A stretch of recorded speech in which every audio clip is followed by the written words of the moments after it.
Okay, so what is the boundary of consciousness? Proposal from IIT. As I said in the beginning of this lecture, the boundary in IIT is proposed as a subset of the mechanism that maximizes system level integrated information. So what it means. The subset that maximizes integrated information is called complex in IIT terminology. And what it means is the most integrated local subsystems that attains the maximum of the integrated information. As an example, let's consider this system A, B, C, D. Okay, this arrow indicates that you can consider it as something like the last example where A is copying the state into B as well as C, and C copies its state to A, and then B copies it to A. But D, this one, is putting some input into C. And D itself, the state is kind of generated random. That's the kind of situation. And you can imagine that, D is like a sensory apparatus, like an eye, and then it sends and feed forward input to C, and then C to A communicates, and A to B communicates. That's a kind of situation. Okay, and then where is the core or complex of this system? To find it out, what IIT propose is to try out all the possible connections.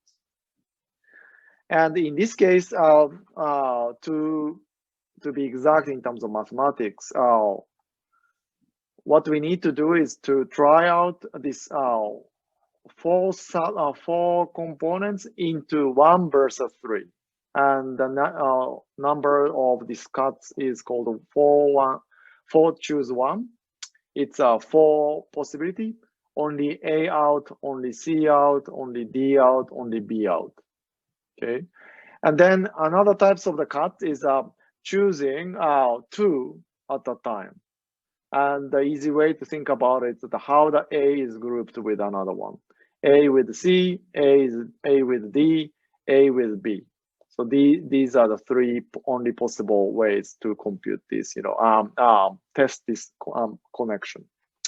Formally, it's a 4C2 divided by 2 because we count AC and BD twice. And that's 3. Okay, and then there are no other cuts in this particular system. And then you can imagine that how much we lose in each of the system. In the case of this, two cuts, we have lots of cuts here, here, and then here, and this is a bidirectional cut. So in each cases, it's a very heavy kind of cut that loses information of states of the system AC itself or BD itself, into the future or past. On the other hand, one of these 1 to 3 cuts, which is this one, D cuts, here the state of the C, if we cut this input from D to C, is less determined because we don't know the 2 of the reasons or sort of the mechanism that informs C's current status from the past, which is A and then D. And because now that these connection here becomes random, C's future state will be less known. Okay. However, other types of the cuts, especially this bidirectional A to C and A to B, is intact. And these state is also not determined by anything from ABC. So this, that intrinsic information about D itself is retained. And if you go through the math that I proposed, it turns out that this one is the best way to cut the system. I mean, it leaks, it loses least amount of the information, and that's called minimum information partition. And then this one, bottom left. And that means that the complex of this system or the largest local minimum of this system is this ABC. And IIT proposes that ABC is, if anything, conscious, and ABC's contents of consciousness is defined by how A contributes to ABC, B contributes to ABC, C contributes to ABC, as well as all the possible combination AB, AC, and CB contributes to ABC, and finally ABC contributes to ABC. But that's something that I will explain next week. So I won't ask in the quiz this week. So that's the winning weakest link cuts. And then now, how IIT explains one consciousness arising from two hemispheres. So as I explained in the earlier kind of lecture, brain is composed of the left and the right hemisphere, and you have heard of this kind of stuff with popular media or any neuroscientific or psychology textbook. And usually they are connected through the connections called corpus callosum. And IIT proposes that the one consciousness arises from two hemispheres because these two hemispheres are connected in a certain way that even though if it turns out that optimum connection, this connection is between the left and the right hemisphere, we lose a lot. And in fact, you can't really cut in many ways. And eventually, it's likely that this one thing out of this entire brain is likely to remain as a local minimum, and that corresponds to the system that generates all our conscious experience. Okay, that's the IIT's explanation of one consciousness from two hemispheres. On the other hand, this also means that there can be a situation where two consciousness can arise out of the two hemispheres. And in fact, this is a proposed kind of situation for the split brain. If we cut all the connections between the left and right hemispheres, then the local maximum of this complex will start to emerge independently between left and right each. But if you try to consider this splitted version of the left and the right hemisphere, then because there is no physical connection between the left and the right to begin with, there, if we cut it, it becomes zero. So here, the connected version of this system, then we can probably find a MIP, minimum information partition here, which gives us the phi equals 0, integrated information 0. And that's the reason why it is considered as irrelevant.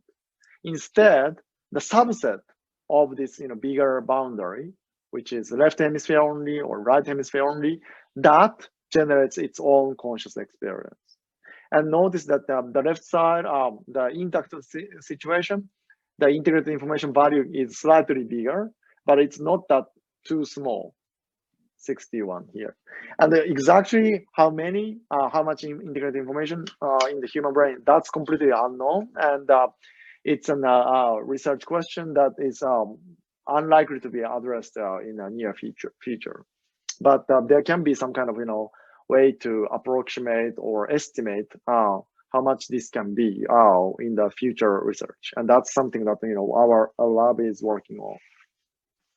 So this is one of the figures from Christoph Koch's Quest for Consciousness in chapter 17, which is a reading material this week. So as this caption explains, corpus callosum is a major pathway between the left and right, major connection between the left and the right hemisphere.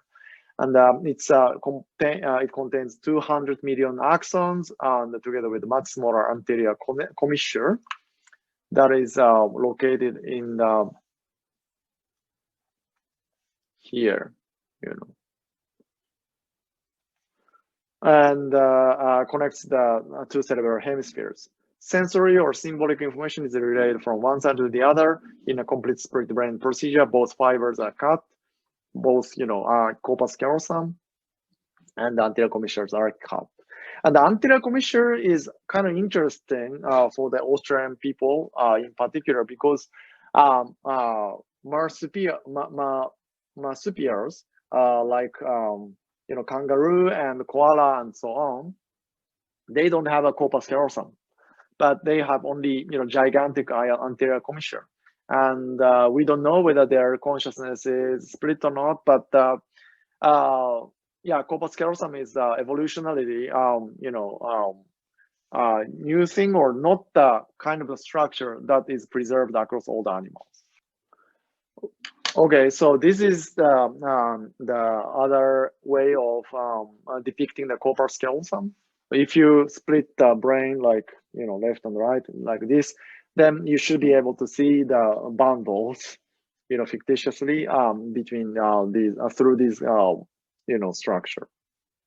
And in the actual split brain operation, neurosurgeon cuts these connections, and mainly because of to trying to reduce the epilepsy that is caused by too much communication between the left and the right hemisphere.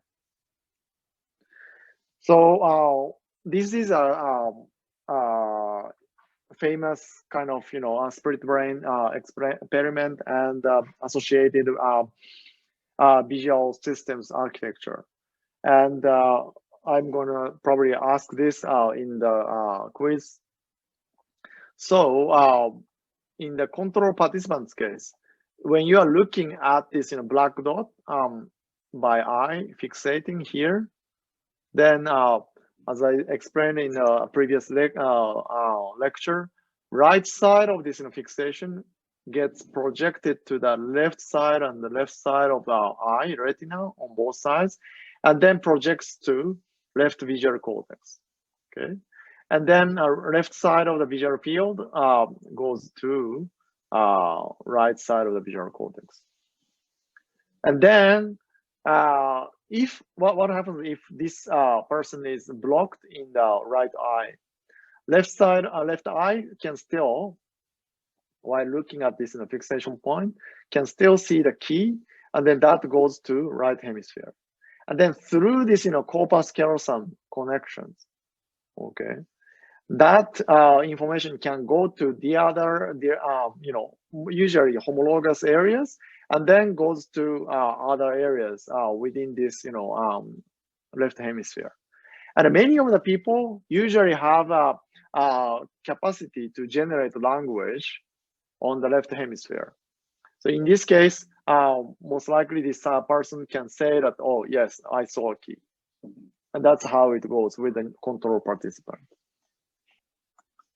Now, in the case of the split brain patient, assuming that we don't have this patient doesn't have an anterior commissure as well, then what happens is that when this is covered by the right eye, then left eye receives this key information to the right hemisphere, but it's not going to cross. And then on the other hand, if it's presented to the right side of the visual hemifield, again looked through the left eye, but then this side gets connected and also goes to the language side of the brain, which is this which result in this I don't know response versus key response here. And that's a standard explanation of the split brain patient. So this is a cartoon view of the phenomenology and the behaviors of split brain patients.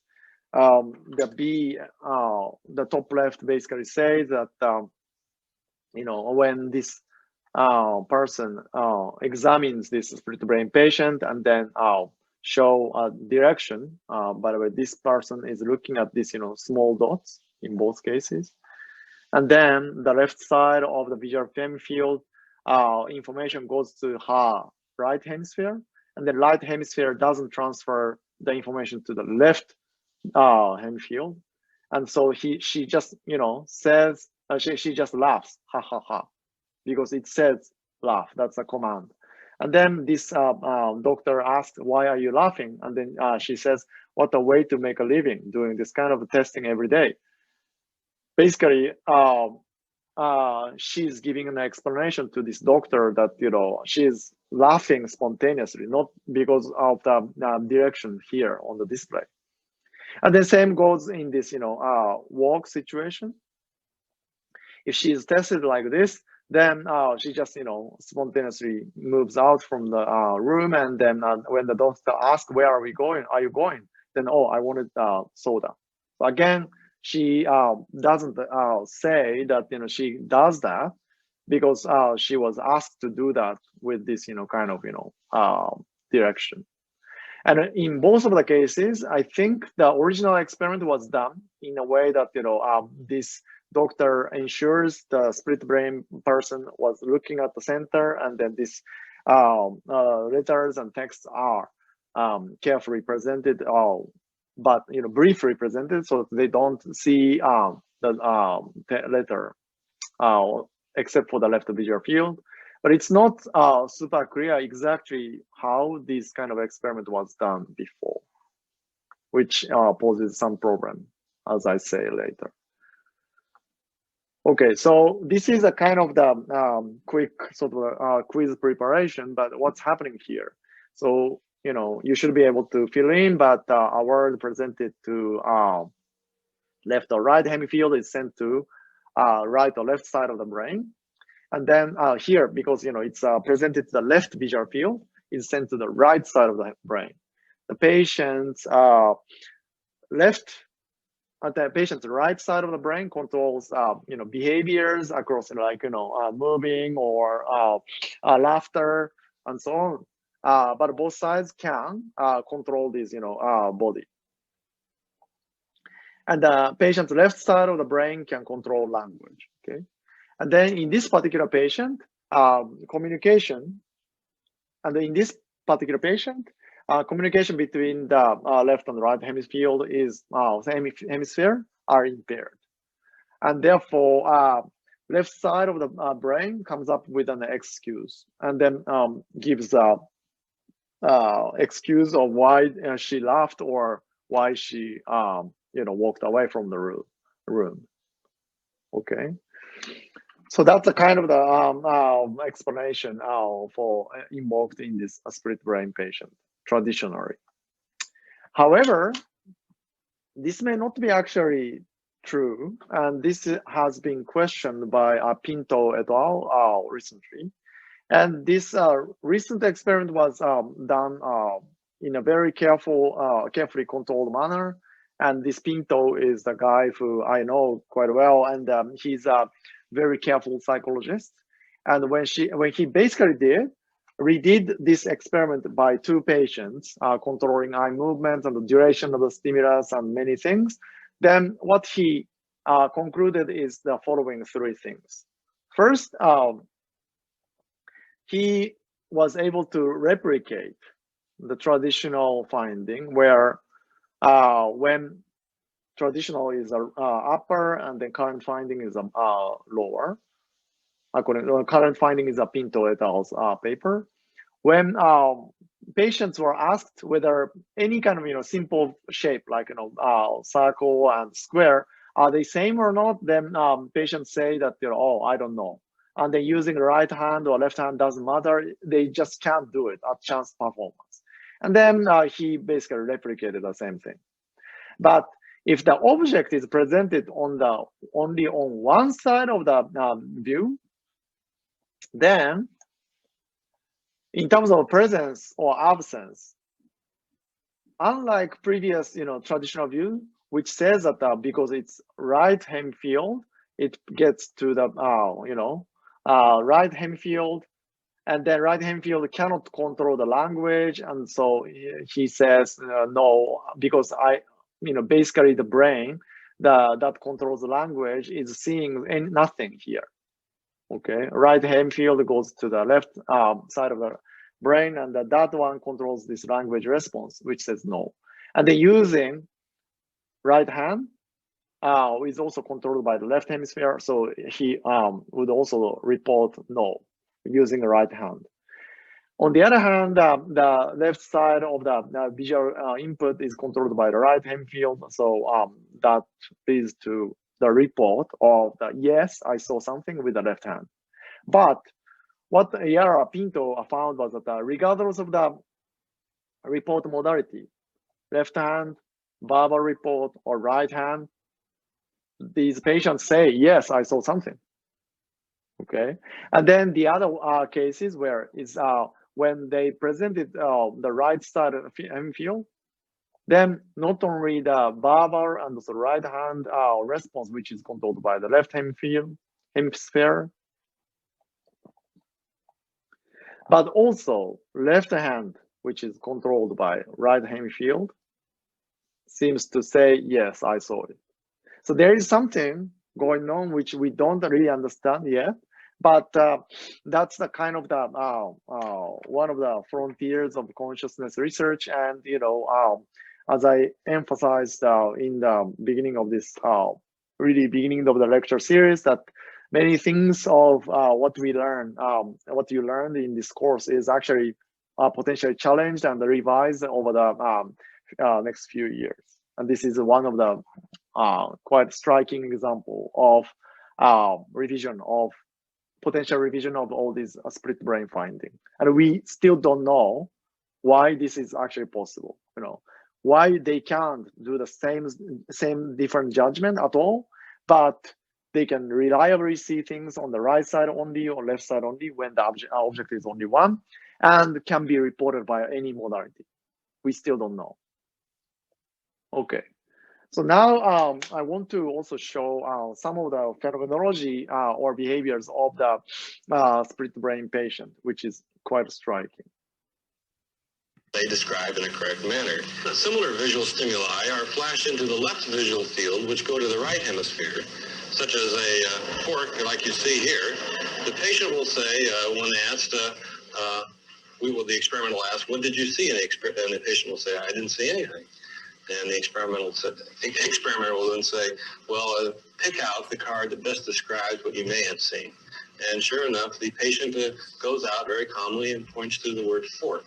So that what happens in the split brain patient is that all the sensory information that is projected and arrives in the left hemisphere can be talked about. But all that information that arrives in the right hemisphere is perceived and acted upon, but it is not talked about because the patient has no awareness of it in terms of verbally, audibly express it out loud. If speech originates in the left half of the brain, are there any functions special to the other half?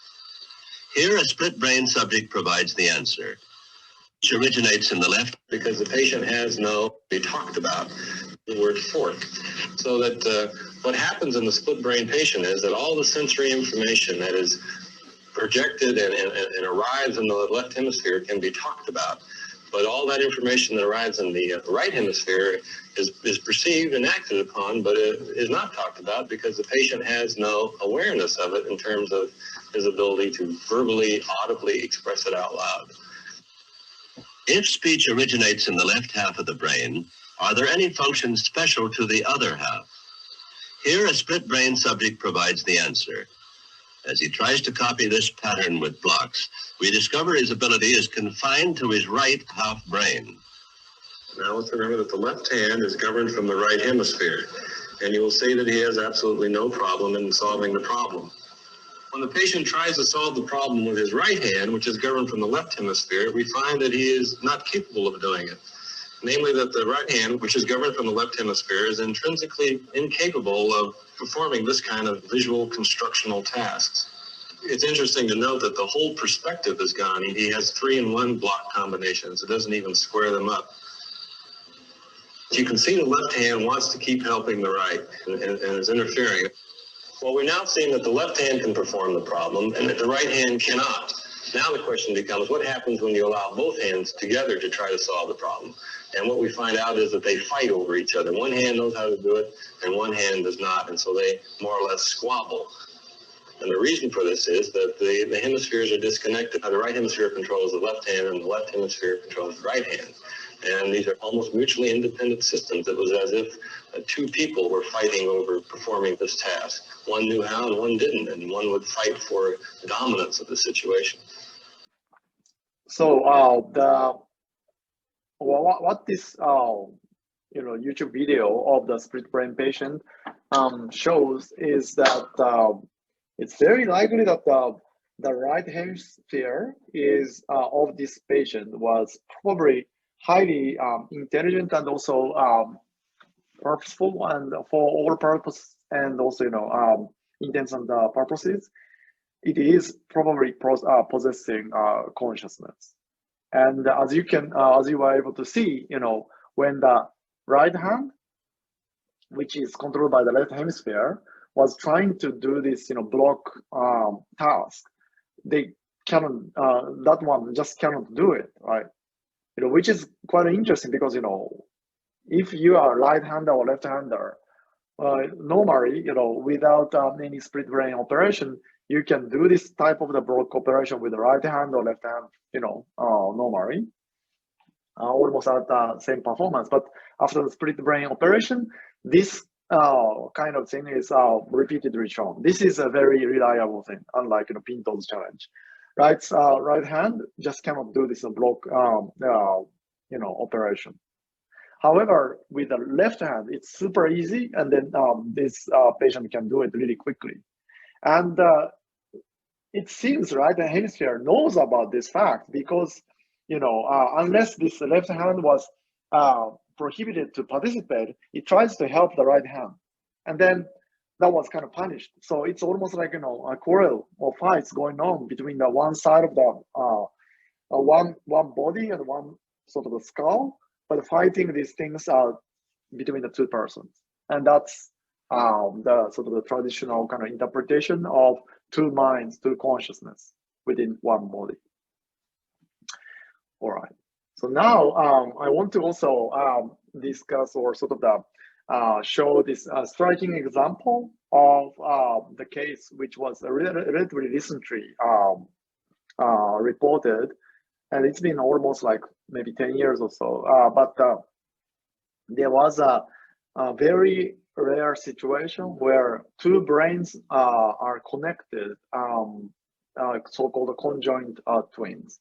You can follow this website to watch the entire episode, which is very interesting. But we'll see only excerpts of this video.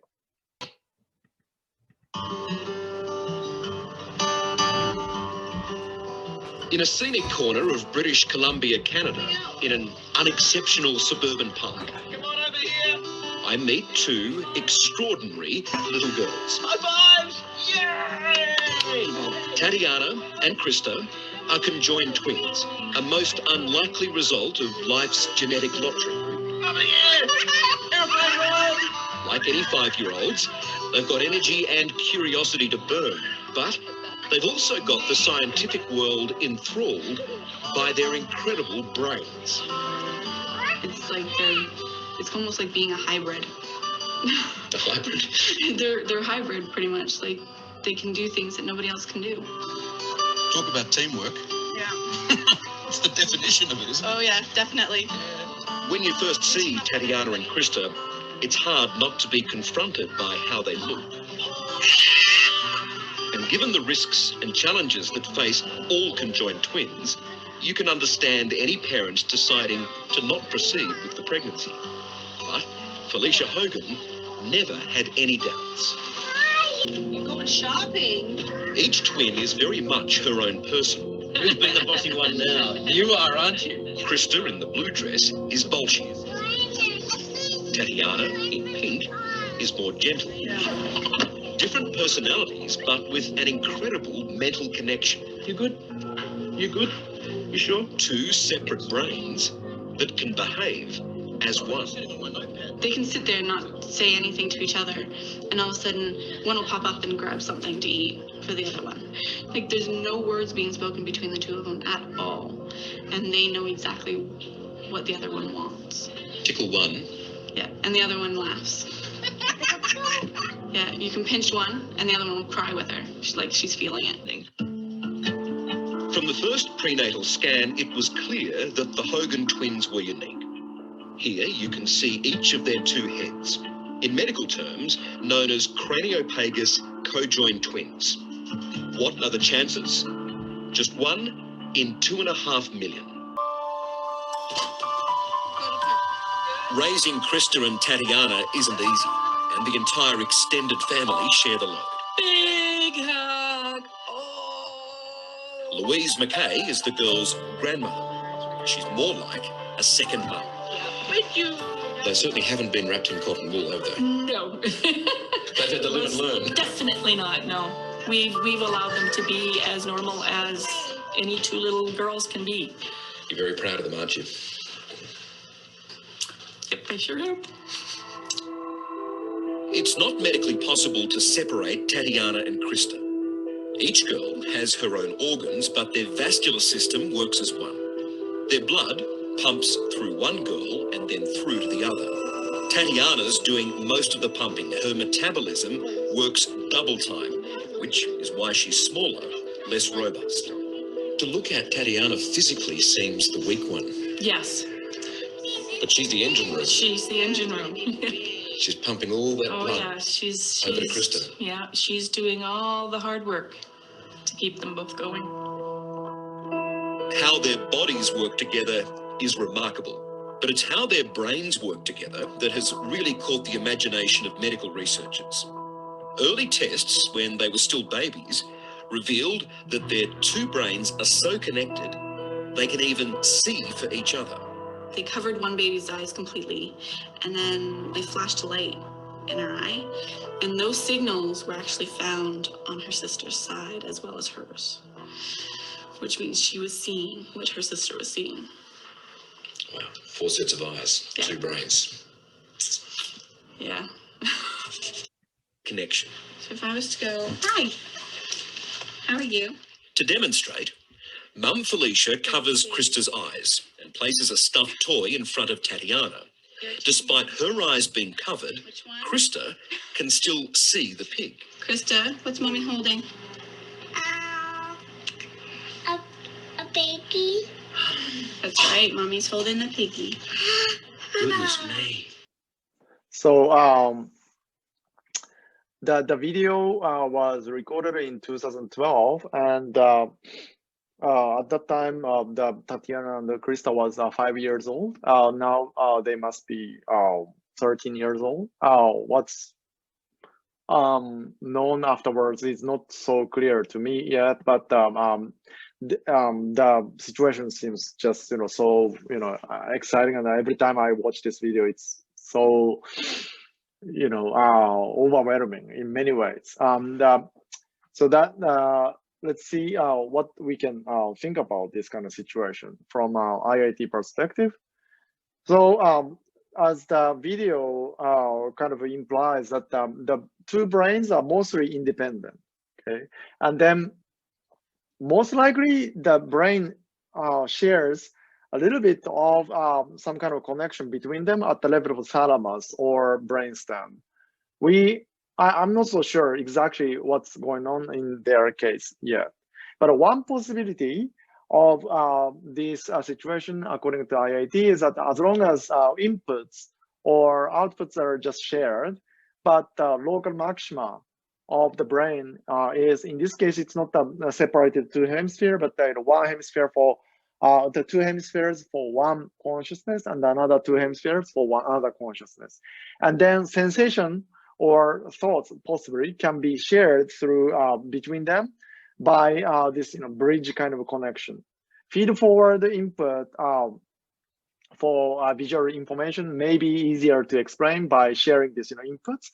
But a more interesting situation is that what they reported as sharing or knowing what the others actually are tasting or what the others are feeling. So one of the anecdotal evidence suggests that when Tatiana or Krista is thirsty, but not the other one, the girls just goes to a water tank, and then the one who was not thirsty just gets a glass and then give it to the other one, knowing that the other one is actually thirsty, but there was no linguistic communication between them going on.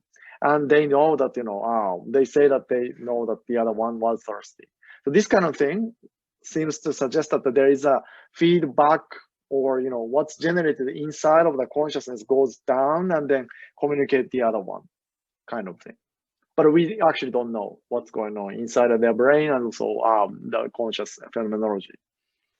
So to summarize this part of the lecture, in terms of the boundary of consciousness, phenomenological observation is that our conscious experience has a definitive boundary, usually, in most cases. Every case is, as we know. And then IIT proposes that the boundary of consciousness corresponds to the local maximum of integrated information. And to find out what is the boundary, at least we can't do it right now for the actual human brain, but in principle, if we try out all possible cuts and then identify the subset that maximizes integrated information, then that is the one that is a boundary of consciousness. And then in terms of the clinical observation, one conscious experience can split into two due to the split brain operations. Then IIT's proposal is to split, is that the split brain operation split the complex into two complex. What complex is? That's the reason why we get the two consciousnesses. And then the curious observation in conjoined twins. So conjoined joined twins seem to share sensory experience, and we don't know exactly, with a very careful kind of experimentation, but anecdotally with this video or report from the patient and also family, it seems to be the case. And one IIT's explanation is that the two complex, inside their conjoined bodies can share the same inputs. Either they are outside of either of the complex itself. It notes that one complex cannot share the parts of the things together with the other one. So each of them has to have its own border, which is not including the other, but that's the sort of theoretical prediction. Okay, so now we come to the final lecture next week. And just to recap the remaining questions that I posed to you, throughout the lecture. So this is the final question. How can IIT, in principle, and also even if it's correct, explain why different areas of the brain differentially contributes to different aspects of consciousness? What I mean is that as you learned, faces experience or visual motions or color experience, these seems to be generated by the parts of the brain, such as face from face areas, and visual motion from MT areas, and the colors from V8 or V4. And what IIT says so far, today's lecture, is that these things, that these anatomical structures that can potentially generate these percepts are in fact connected, and also it is contained within this gigantic complex that generates our conscious experience. And how exactly do that, we don't know, but in principle, how these things that are generated by similarly looking neurons are still unclear. And in the final lecture, I try to kind of give a sketch of exactly what kind of things can potentially generate different qualia. And that's the next week. Okay. And also, I will try to sketch how we can test them. And this is the frontier of consciousness research. All right, until then, see you.